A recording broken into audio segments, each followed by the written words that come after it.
മനസ്സിലായോ? പിന്നെ പലരെയും പിന്നെ ആ വഴിക്ക് കാണാൻ പോലുമില്ല. ചിലർ മുറ്റത്തും പറമ്പിലും പോർട്ടിക്കോയിലുമായിട്ടെങ്കിലും ഉണ്ട്. അവരവിടുന്ന് വർത്താനം പറയുന്നുണ്ട്, സ്വറ പറയുന്നുണ്ട്, തമാശകൾ പറയുന്നുണ്ട്. ഇവിടെ ഒരു നാടകം നടക്കുന്ന പോലെ പരിശുദ്ധ കുർബാന നടക്കുന്നു. അവന്റെ ജീവിതത്തിൽ ഒരു നാടകത്തിന് കൊടുക്കുന്ന ഒരു പ്രാധാന്യം പോലും കൊടുക്കാതെ പരിശുദ്ധ കുർബാന, ഇതിനു വേണ്ടിയിട്ട് അർപ്പിക്കപ്പെടുന്ന പരിശുദ്ധ കുർബാന അവിടെ ബലിവേദിയിൽ നടക്കുകയാണ്. പ്രിയപ്പെട്ടവരെ, പിന്നെ അവൻ തിരിച്ചു വരുന്നത് എപ്പോഴാണെന്നറിയോ? ചിലപ്പോൾ പിന്നെ അവൻ തിരിച്ചു വരുന്നത് വിവാഹം കഴിഞ്ഞതിന് വിവാഹത്തിന് ശേഷം. വിവാഹം കഴിഞ്ഞിട്ടും വരാത്തവൻ ചിലപ്പോൾ 2 മക്കളായി കഴിഞ്ഞിട്ടെങ്കിലും അവൻ തിരിച്ച് ദേവാലയത്തിന് മുൻപിലേക്ക് വരും. കാരണം പലരുടെയും ജീവിതത്തിൽ യാഥാർത്ഥ്യങ്ങൾ തിരിച്ചറിയുന്നതും ദൈവകൃപയില്ലാതെ ഈ ഭൂമിയിൽ ജീവിക്കാൻ പറ്റിയെന്നുള്ള സത്യം തിരിച്ചറിയുന്നത് എപ്പോഴാണെന്നറിയോ?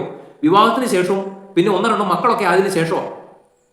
തമ്പുരാന്റെ സ്നേഹം, തമ്പുരാന്റെ അനുഗ്രഹം, തമ്പുരാന്റെ കൃപയില്ലാതെ ഈ ലോകത്ത് ജീവിച്ചു പോകാൻ പറ്റിയെന്നുള്ളൊരു സത്യം തിരിച്ചറിയുന്നത് ചിലർ അന്നേരം തിരിച്ചറിയല. അവന്റെ പോക്ക് പിന്നെ ഒരു പോക്ക്. ആ പോക്ക് പോയി കഴിഞ്ഞിട്ട് പിന്നെ ഇവനെ ചുമന്നുകൊണ്ട് വരുന്നത് എപ്പോഴാണെന്നറിയോ? ഇവന്റെ എന്തെങ്കിലും ആക്സിഡന്റിലോ അല്ലെങ്കിൽ ആത്മഹത്യയിലോ ഒക്കെ ആയിട്ട് ഇവന്റെ ശരീരത്തിൽ നിന്ന് ആത്മാവ് വിട്ടു പിരിഞ്ഞതിന് ശേഷം കുടുംബക്കാരും അയൽവാസികളൊക്കെ കൂടി പെട്ടിയിലാക്കി ചുമന്നുകൊണ്ട് വരും ദേവാലയത്തിലേക്ക്. എന്നിട്ട് എന്ത് ചെയ്യും? ദേവാലയത്തിന് മുമ്പിൽ കൊണ്ടുവെക്കും. ഒരു 10 മിനിറ്റത്തെ പ്രാർത്ഥനയ്ക്ക് ശേഷം അവനെ എടുത്തുകൊണ്ട് പോയി സെമിത്തേരിയിൽ അടക്കും. മനസ്സിലായി? പ്രിയപ്പെട്ടവരെ, നിങ്ങൾ എൻ്റെ വീട്ടിൽ ഞാൻ എൻ്റെ മക്കളെ, അതായത് ഒരു 14 വയസ്സ് 15 വയസ്സൊക്കെ ആയ മക്കളുടെ പ്രകൃതം അടക്കം ഞാൻ ശ്രദ്ധിച്ചതിൽ ഒരു കാര്യം ഞാൻ മനസ്സിലാക്കിയൊരു കാര്യമാണ്. ഭയങ്കര വറീഡാണ്.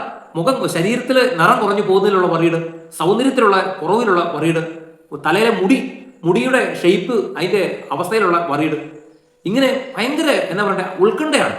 അതിനു വേണ്ടിയിട്ട് നിറം കുറയുമ്പോഴത്തേക്കിനും എന്തൊക്കെയോ പിന്നെ പുതിയ മരുന്നുകൾ, അതിനുള്ള ചില സൗന്ദര്യം വർദ്ധിക്കാൻ അല്ലെങ്കിൽ നിറം കൂടാനുള്ള സാധനങ്ങളൊക്കെ കണ്ടെത്തി, കാപ്പിപ്പൊടി, അരിപ്പൊടി എന്തൊക്കെയൊക്കെ മിക്സ് ചെയ്ത് കലക്കി മുഖത്തൊക്കെ എപ്പോഴും തേച്ചു നടക്കുന്ന കാണാം.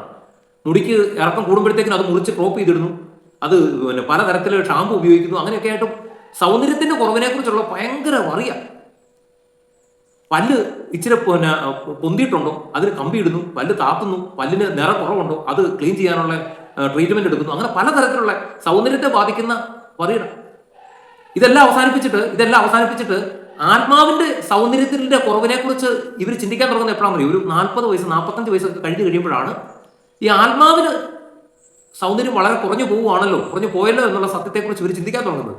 അതിനുശേഷമാണ് എവിടെയെങ്കിലുമൊക്കെ ആരും നിർബന്ധിക്കാതെ, ആരും തള്ളി പറഞ്ഞു വിടാതെ എവിടെയെങ്കിലും ഒരു ധ്യാനകേന്ദ്രത്തിൽ പോയി ഒരു ധ്യാനം കൂടുകയും ആത്മീയ ശുശ്രൂഷകളിലൊക്കെ പങ്കെടുക്കുകയും നല്ലൊരു കുമ്പസാരം ആത്മാർത്ഥമായിട്ട് നടത്തുകയും പ്രാർത്ഥിക്കുകയും സന്ധ്യാപ്രാർത്ഥന പങ്കെടുക്കാൻ ശ്രമിക്കുകയൊക്കെ ചെയ്ത് ആത്മാവിന്റെ ആ സൗന്ദര്യം വർദ്ധിപ്പിക്കുന്നതിനെ കുറിച്ചുള്ള ഗൗരവമായ ഒരു ആലോചന ഇങ്ങനെയുള്ള പല വ്യക്തികളുടെയും ജീവിതത്തിൽ വരുന്നത്, മൈൻഡിലേക്ക് വരുന്നത്, അവർ വറിയായി തുടങ്ങുന്നത് ആ പ്രായം കഴിഞ്ഞിട്ടാണ്.